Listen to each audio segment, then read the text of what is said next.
प्रिय छात्रों, हिंदी के इस शिक्षण सत्र में आपका हार्दिक स्वागत है। आज हम गोस्वामी तुलसीदास द्वारा रचित भरत महिमा शीर्षक कविता के प्रथम भाग का अध्ययन करेंगे। श्री रामचरितमानस से संकलित प्रस्तुत काव्य पंक्तियों में भरत जी के भातृ प्रेम को उद्घाटित किया गया है।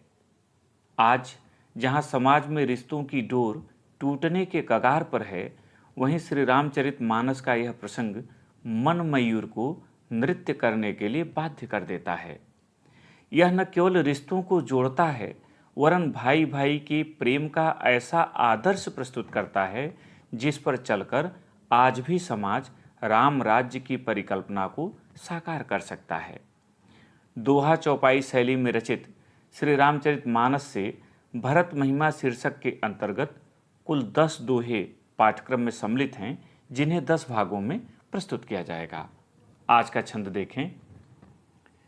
चलत पयादे खात फल पिता दीन तजिराज, जात मनावन रघुबरहि भरत सरिस को आज।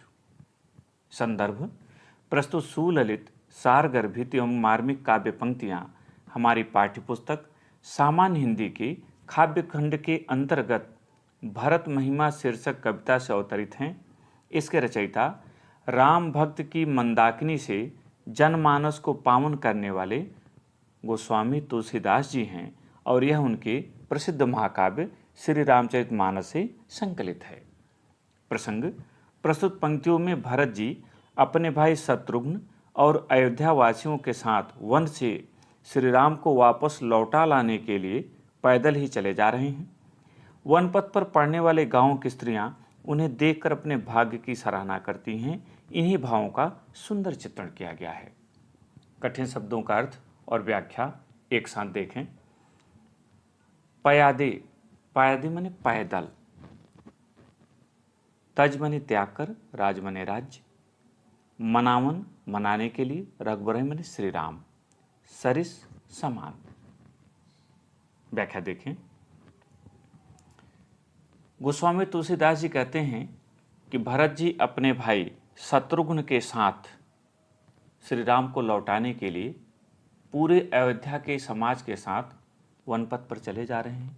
उन्हें देखकर वन पथ पर पड़ने वाले गांवों की स्त्रियां एक दूसरे से चर्चा करती हैं। एक स्त्री अन्य के प्रश्नों का उत्तर देते हुए कहती है कि हे सखी, चलत पयादे खात फत पिला तीन तजिराज, जात मनावन रघुबर भरत सरिस को आज। वो कहती है हे सखी, ये भरत जी हैं जिन्होंने पिता के दिए हुए राज्य को त्याग कर पैदल चलकर फलाहार करते हुए श्री राम जी को मनाने के लिए चले जा रहे हैं। इनके समान भला आज कौन है। भायप भगत भरत आचरनु, कहत सुनत दुख दूषण हरनु, जो किछु कहब थोर सक सोई, राम बंधुवस काहे न होई। भायप भातृत्व, भाई और भाई का प्रेम, भगत माने भक्ति, दूषण दोष। वह कहती खे सखी, भरत जी का चरित्र इतना पवित्र है कि भरत जी का भातृ प्रेम, उनकी भाई के प्रति भक्ति और आचरण कहने और सुनने से दुख और दोषों को हरने वाले हैं।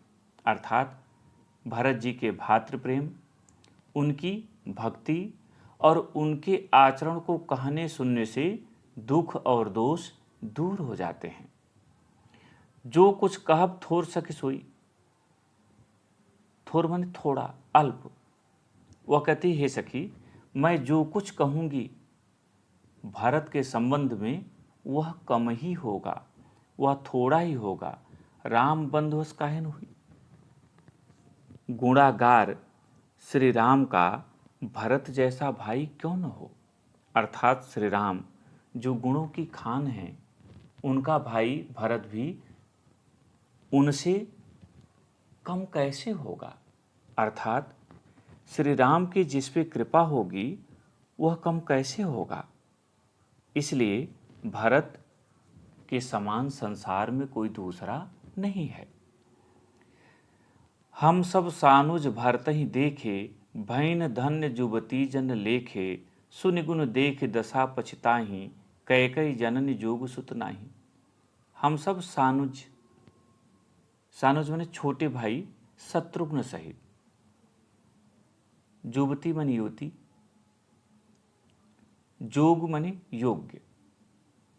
वह कहती है कि हे सखी, छोटे भाई शत्रुघ्न सहित भरत जी को देखकर हम सभी धन्य हो गई हैं।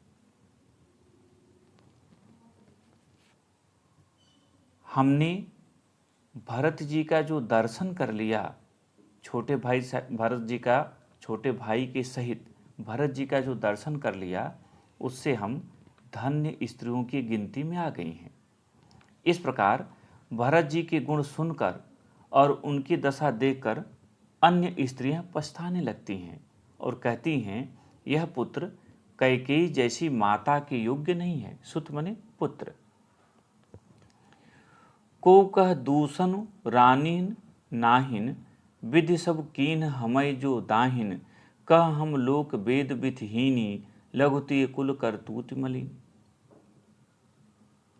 रानीन मने रानी है कैकेयी, नाहिन मने नहीं, विधि विधाता, दाहिन, दाहिन मन होता है दाहिने, और दूसरा अर्थ होता है अनुकूल। कह हम लोक वेद विधहीनी,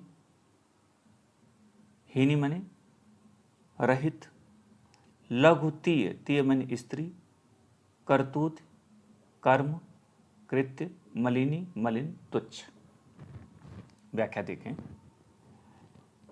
वह अन्य से कहती है कि हे सखी, इसमें रानी कैकेयी का कोई दोष नहीं है। यह सब विधाता ने ही किया है, जो हमारे दाहिने है, हमारे अनुकूल है। कहाँ हम लोक वेद विधि, कहाँ तो हम लोक और वेद दोनों की विधि अर्थात मर्यादा से रहित हैं। अर्थात लोक मर्यादा और वेद मर्यादा को हम नहीं जानती। कुल और करतूत दोनों से मलिन और तुच्छ स्त्रियां हैं। बसहि कुदेश कुगांव कुबामा, कह यह दरस पुण्य परिणामा, अस आनंद अचिरिज प्रतिग्रामा, जनुमर भूमि कलपतर जामा। बसहि कुदेश, कुदेश माने बुरा देश, जंगली प्रांत, कुबामा माने नीच कुल की स्त्रियां, मरुभूमि माने मरुस्थल रेगिस्तान, कल्पतर माने कल्प वृक्ष, ऐसा वृक्ष जो सारी इच्छाएं पूरा कर देता है, और जामा माने उग आया हो, उत्पन्न हो गया। व्याख्या देखें। वह कहती है कि हे सखी, एक तो हम बुरे देश अर्थात जंगली प्रांत में रहती हैं, बुरे गांव जंगली गांवों में बसती हैं, और नीच कुल की स्त्रियां हैं, और कहाँ यह महान पुण्यों का परिणाम, इनका दर्शन। ऐसा ही आनंद और आश्चर्य, अचिरुज आश्चर्य गांव गांव में हो रहा है, प्रत्येक गांव में हो रहा है। मानो जन्मने, मानो मरुभूमि में, यहाँ परीक्षा है इसलिए मानो अर्थ लेंगे, मानो मरुभूमि में कल्प वृक्ष उगाया हो। इस पर आधारित प्रश्न देखें। पहला, प्रस्तुत पद्यांश का शीर्षक तथा कवि का नाम लिखिए। उत्तर, प्रस्तुत पद्यांश का शीर्षक भरत महिमा तथा कवि का नाम गोस्वामी तुलसीदास है। दूसरा प्रश्न, रेखांकित अंश की व्याख्या कीजिए, और रेखांकित अंश है, भायप भगति भरत आचरणु, कहत सुनत दुख दूषण हरनु, जो किछु कहब थोर सके सोई, राम बंधुवस काहे न होई। उत्तर, वन पथ पर पड़ने वाले गांव की एक स्त्री अन्य स्त्रियों से भरत जी के चरित्र का वर्णन करते हुए कहती है, हे सखी, भरत जी का आचरण अत्यंत पवित्र है। उनका भातृ प्रेम, उनकी भातृभक्ति और उनके आचरण के विषय में कहने और सुनने से दुख और दोष दूर हो जाते हैं। हे सखी, उनके विषय में जो कुछ और जितना कहा जाए वही कम है, थोड़ा है। गुणागार गुण के आगार श्री राम के भाई ऐसे क्यों न हों? अर्थात जब श्री राम ही समस्त गुणों के स्वामी हैं तो उनके भाई भरत जैसा संसार में दूसरा कौन हो सकता है।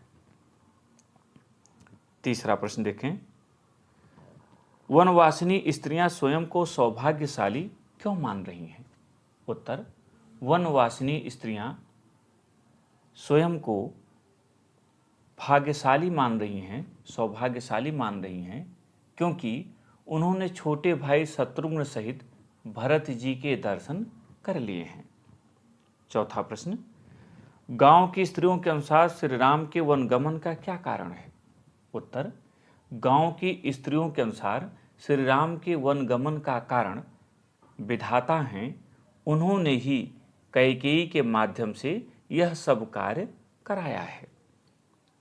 पांचवा और अंतिम, जनु मरुभूमि कल्पतरु जामा पंक्ति में कौन सा अलंकार है?